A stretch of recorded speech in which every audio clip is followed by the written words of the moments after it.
Hello everyone, it's a huge pleasure to be here today. I'm Mónica Bettencourt-Dias and I'm one of the organizers of the EMBO meeting on bridging cell and planetary scales to address climate resilience.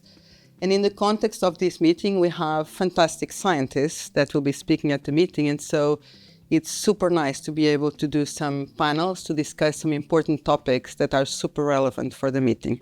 So the topic that we are addressing now, we could call it engineering cells for a stable planet, metabolism, carbon and climate resilience. And we are very lucky to have two amazing people. So we have Tobias Erb, and he's director of the Max Planck Institute for Terrestrial Microbiology. And then we have Milo on the left, professor and director of the Center for Sustainability and Energy Research Initiative at the Weizmann Institute of Science. We could say many more things about these two people. So, for example, in the case of Tobias, I think it's important to say that he really leads a pioneering work on synthetic metabolism, one of the topics of this discussion, and most famously designing new-to-nature pathways to fix CO2 and improve upon the limits of the photosynthesis. And his lab combines creativity with rigor to really redesign life's core chemistry with climate impact in mind. And in the case of Ron, he's really known worldwide for his work on quantifying biology. He puts numbers onto everything, and this is really important for us to understand biology and to do anything with biology. And he has put numbers from the global biomass of organisms to the carbon economics of microbial cells, and he actually is releasing important numbers on climate impact at this meeting that I think everyone would like to see afterwards. It's really nice to have them here, and we are very grateful for them, for their enthusiasm and support at this meeting, because they really helped us to actually design this meeting and get people engaged at this meeting. So thank you very much for being here and for all the enthusiasm that you've put for organizing this meeting. And so we will start with some kind of personal reflection questions. And I would like to ask both of you, maybe we'll start with Toby, what really first drew you to work at this intersection of biology and sustainability? Sure. Well, it's actually probably my personal education as a chemist and biologist. So as a biologist, you get to understand how the inner world works, how living systems work, right? As a chemist, you try to make things better. And I think this was exactly when you start to think about how biology has evolved, how certain pathways, how certain organisms have evolved to fix carbon dioxide. And then you try to extract those principles and you think, what could we do with this knowledge? And I think this is where I got really excited about these new opportunities that synthetic biology offers. And I think one of the first papers I read came actually from Ron's lab, which was really inspiring. Cool. And you, Ron? I think I'm complementary to Toby in the sense that I didn't have good background either in biology or in chemistry. For me, it was mostly coming from like an urge to try and deal with the challenge of sustainability from the beginning. And then I was actually pushed into working in biochemistry because of the importance of the session that we were just discussing of, dealing with carbon dioxide and how to try and take it out of the atmosphere and make useful things with it. And so I was kind of like, I didn't plan it to be that way. I just felt that was like the interface between the humanity and the world you have to do something there. And then you learn along the way what you need to know. So if I could follow up on this, what Ron has just said, in principle, as a chemist, you are really powerful. You can create new molecules. But it's interesting to understand that capturing CO2, one of the smallest molecules, is really hard for chemists. And biology can do it on a large scale. And I think this is what excites me then from the biology perspective, how biology can actually capture this highly diluted molecule from the atmosphere and make something useful out of it, which we cannot do as human beings. So here we are. Very cool, very cool. And that really leads to the second question that I had, which is to relate to the topic of this meeting, and which is about cell biology. So you were just now saying it, that biology can provide solutions for the challenges that we have had. What other angles do you think that could position cell biology and molecular biology at an important angle to help us with the challenges that we have ahead of us and at the moment, actually? You mean beyond what we're both very passionate about of carbon fixation? Yes, in general. Because we at this meeting, we are thinking that, like you, there are other angles that in principle we could be doing more. to help with all the challenges that we have related to human impact. So how do you see these? So maybe it's good to first state that, the immensity of the challenge requires a transformation of how, we run our society, how we run our industry, how we do our health. Many, many things, lots of things have to change. And because of that, I think there's a multitude of avenues and niches for different people coming from different backgrounds, because so many things have to change that there's, in the new way to do things, there's lots of places. Mm-hmm. So one concrete niche that I think is very interesting for cell biologists is that related to food. Mm-hmm. Because if you think about, what are we, how does, CO2 is being taken up or released, much of it relates to this industry of agriculture, which is all about doing carbon fixation.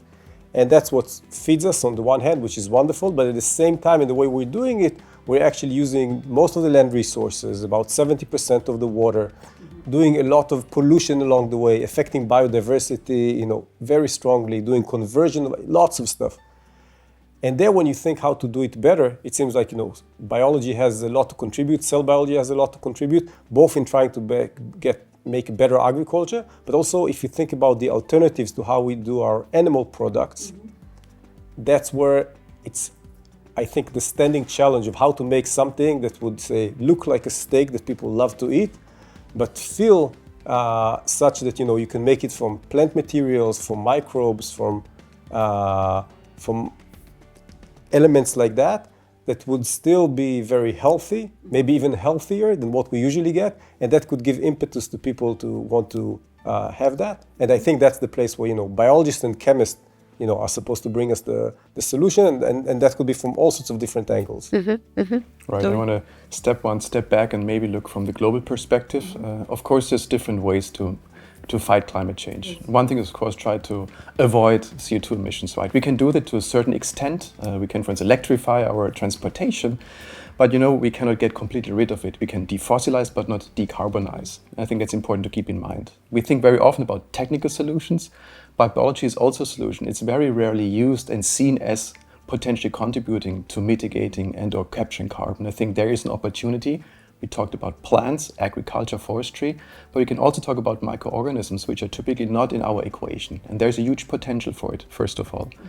Second of all, we typically think about plants, photosynthesis, but it's just one solution, and nature has actually evolved. And there's many more we've seen in the last years. So new variants of CO2 fixation pathways, sometimes very efficient, sometimes very direct reduction of CO2, very interesting, chemically speaking. And last but not least, it's also not only the enzymes, the pathways, it's actually everything coming together. So we've studied very often the essential enzymes out of their context, right? And you have, let's say, Rubisco, the central enzyme of photosynthesis, in isolation, in a reaction tube, it behaves very differently than in the living cell. And I think bridging these scales, how does the enzyme perform in a network? How does the network organize itself in the cell? How does the cell actually pump CO2 in? All of this needs to be understood across the different scales. And I think there is the actual challenge, the scale bridging approach, where we can contribute also from the cell biological perspective. That's very cool. So, and so there's a lot of kind of amazing biology to discover there. And then, of course, a lot to then implement in terms of application. So one thing that we've discussed before, and I think is also interesting from the perspective of scientists listening, and I think it's something that we are going to discuss at the meeting, is how do we bridge this tension between the discovery research and the amazing research that is out there to be done in identifying the microbes that you're talking about, or other aspects of biology that could help you to design new foods. But at the same time, because the challenge that we have is so immediate, to be able to apply what you learn in terms of solving the challenges. So there's this tension, which is not an easy one, and I don't think we'll get the solution for it at this meeting. But do you have any thoughts about how to actually ensure that within the community we have people that go on and explore new biology that we probably need, that will provide complete different answers? And we know that discovery research can provide these new ideas that we had never thought about, and at the same time then go into the application. So, do you want to start? So I think there's a fallacy that we often that we fall into of thinking in like a binary thinking, in a dichotomy that say things are either basic science or translational, or that the solution is that or that. And we have that in science in many ways. We also have it in politics. We have it in all sorts of other stuff. I think we should be very much aware that this is a cognitive tendency of the human brain, because we want to make order, and that's part of making order, putting things into categories. Nature doesn't necessarily work that way. It doesn't have a textbook that has to work, things have to be this or that. And in that respect also, I think, people in general should work on, what they're passionate about, what they could be most productive in, etc. But also, I think that there's not real borders between the two, and things you could start here and end there, you could start there, and so it's all coming together. Mm-hmm. Yeah. I'm part of Max Planck Society, and we basically say insight must precede application. So I think what we're dealing with is gaining insight about principles, and that we have still to discover. So let me give you one example. I've studied metabolic pathways for a long time, and I think I understood how they are built. But what I learned when I was trying to rebuild them from scratch is how hard it is to actually get enzymes to work together, right? And how hard evolution has worked to get an enzyme to do one reaction right, but then avoid 1,000 other wrong reactions in the context of a living cell. So how can you do that, right? How can you organize metabolism in a certain fashion? That's knowledge you can now use to advance metabolic engineering. And this is not about necessarily trying to improve an existing pathway, an existing process like photosynthesis. This is about building radical new solutions. It's pretty much like we talk about building proteins from scratch, right? Think about the single challenge of a single protein. Now think bigger. Think about pathways, cells, and energizing systems where you can now get really crazy about it. But first, you need to understand those principles. And I think that is why I got excited. And I see many people coming in and trying to take this knowledge to the next level. And stepwise, we build ways forward. And so thinking about that, if you could redesign one metabolic pathway completely from scratch, which metabolic pathway would you choose? Or you've chosen? Toby? Well, we've chosen different ways, just for the simple principle, because you will fail, right? You can think of so many different solutions. I think Aaron Baeven, a good friend of ours, has had so many creative ideas, and only a fraction of these solutions you can actually build in the lab. Only a fraction of these things built in the lab you might be able to really realize and optimize, and only some of them you will be able to implement in a living system. So there is automatically kind of a filter you have to go through. But you learn on the way, and I think that is part of the learning experience. Now, if you ask me, of course, it would be fantastic to directly power CO2 fixation with electricity. So you have the biological part, and you have, let's say, the physical-chemical part. So this would be fantastic, just because biological systems didn't evolve to use electricity very much. And this is why I get passionate about. And we have built such a bridge, a connector in the past, where we can actually make ATP directly from electricity. It's a crazy concept, and I'm pretty sure it's not applicable yet. But just think about powering up yourself with electricity in the future, or powering up CO2 fixation. That's something I really strive on, get excited about these crazy ideas. Very cool, very cool. And you? So I would say, so just to spice things beyond the fact that we're both working on carbon fixation, yes. and I think, so maybe I would say dealing with methane could be amazing if you could find a way, because that's such a important greenhouse gas to start with, and humanity really has to find a way to deal with it on a short time scale, and that would be very helpful.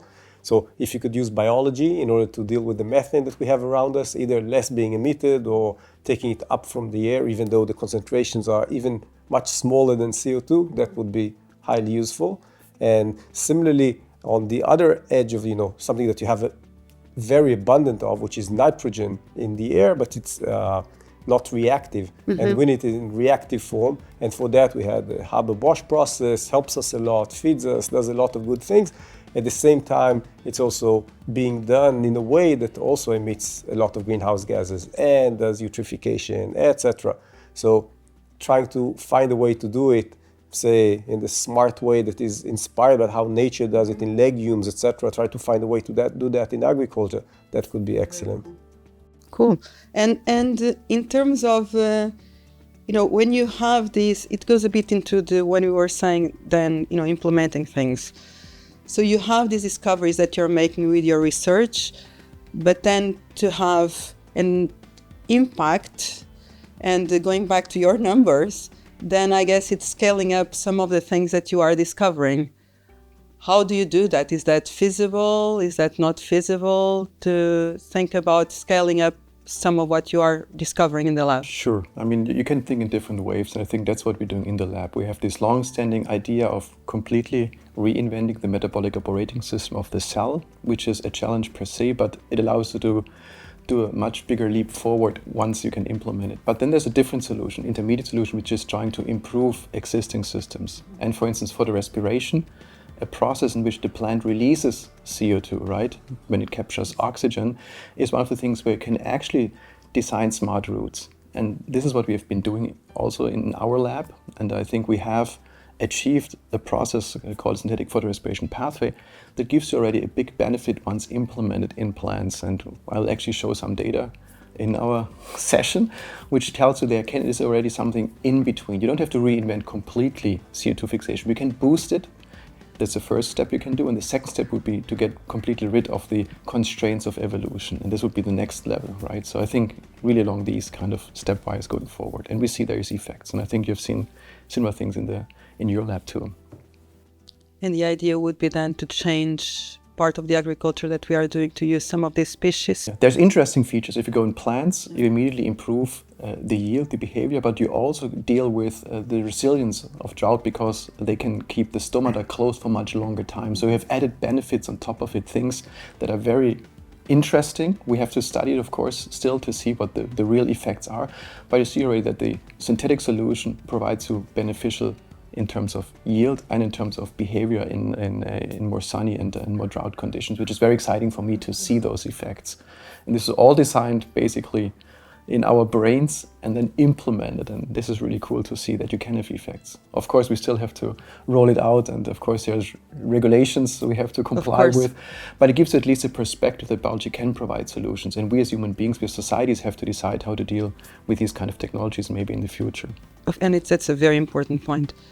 Maybe I will follow with a question which is related in a way, which is that much of what we are discussing here, and this meeting is all about that, is about the type of research that you need input from many different fields. You are director of a center for research, so how do you deal in promoting this sort of interdisciplinarity so that people can really work with each other and learn from each other? Yeah, so we're trying to have, bottom-up ideas of different labs based on, their expertise and try to give support even more than regular if they're doing collaborative work with other labs so that the expertise, strong expertise, deep expertise from different labs comes together. And then what we just finished is 6 sessions following giving about 40 internal grants at the institute I'm running. And then we bring them together in each session to have 6 short lectures of people who got their grants. Mm-hmm. And they need to give like a 10-15 minutes presentation that is, could be understood by all the different labs. And then we have 3 such lectures, a lunch that we're eating and talking about this, etc., and another 3 lectures. And then 6 times all of that happening again and again. And with that, I think there's a lot of cross-fertilization, which I've seen happening, in practice while this is happening. By getting people to interact with each other, listen to each other. Okay, cool. That's very good. What would be your optimistic vision for the future? How much do you think biology can have an impact in terms of the human impact and climate resilience? Well, to be honest and frank, biology has impacted the planet and transformed the planet already, right? So we'll hear a great talk from Martina Breinert when she talks about how initial biochemistry developed, in surface, and this chemistry is still living inside of anaerobic microorganisms, right? We had the rise of oxygen, we had different pathways taking over, first methanogenesis, then CO2 fixation, photosynthesis. So this is a continuum, and the planet will live without us human beings too. It's not a pleasant environment, and I think we should actually try to avoid it. But I think there's potential, right? And there's evolution happening. The question for me, a bit more philosophical, is to what extent are extensives already so much evolved that they cannot go into new directions? So what is the limit of a plant or microorganism to adopt to the environmental condition, and to what extent would you need to go back in time to overcome this kind of evolutionary dead end? These are questions I carry around in my head, and it's also very exciting to see that you can resurrect these ancient processes and maybe try to re-evolve in a new directionality with synthetic biology. And that's a link I initially didn't think about. And now it's actually possible to go back, take all the sequence information, calculate back how an initial Rubisco has and might have looked like, and challenging it from the beginning with oxygen. That's a very different starting point, right? So all of this is now coming together, and I'm very excited also about this meeting where we discuss exactly such opportunities. That's very cool. So, if I take your question in the broadest sense, I'm very worried. I'm very worried, like in an existential manner for, humanity and how we like civilization. I agree with Toby that, the Earth has been here for 4-point-something billion years. It would continue with or without us. There's a huge challenge, which I think, it's hard for one person to wrap their mind on. One thing that helps me in that respect is to know there's 8 billion people.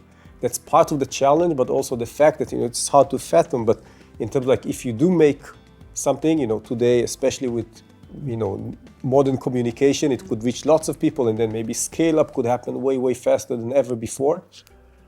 Good. Biology, I think, has a serious place to play here. If not for other reasons I just mentioned, but I'll just repeat it again because I believe in that, is that the issue of food and agriculture is also at the heart of many of our environmental challenges and impacts. Not only climate change, where it's a big driver there, but it's also many of the other challenges, like the ecosystems and biodiversity challenge, water, pollution, etc. So I think their biology is at the core and at the essence, and therefore we have to invest in it, and we have to have the best talents working on it. And I think people working on other fields, we have to focus on that because what would we do with all the improvements and things working faster and better? Personally, I don't think we need all those other things that much faster. And the important thing is that we make it such that we'll be here around here, and we'll have the quality of life that we want, because we need to have the operating system around us, which is the planet, at good shape. So that's, I think, should be the emphasis now. So an important question, and related also to the people that we have at the meeting, we have several funders here at the meeting, from foundations, organizations that fund more discovery or curiosity-driven research, to organizations that fund more applied or impactful research, whatever we want to call it, or product-driven research. Gates Foundation, Novo Nordisk, Moore Foundation, Wellcome Trust, we have several organizations. So is there a message that you'd like to leave for funders? Why should they be interested in this space? What kind of funding should they be offering to this sort of research? Ron? I would say that if we're thinking not just about the short term, but medium term and long term, and recently even short term, investing in things that would lead to sustainability is the choice of what you have to do.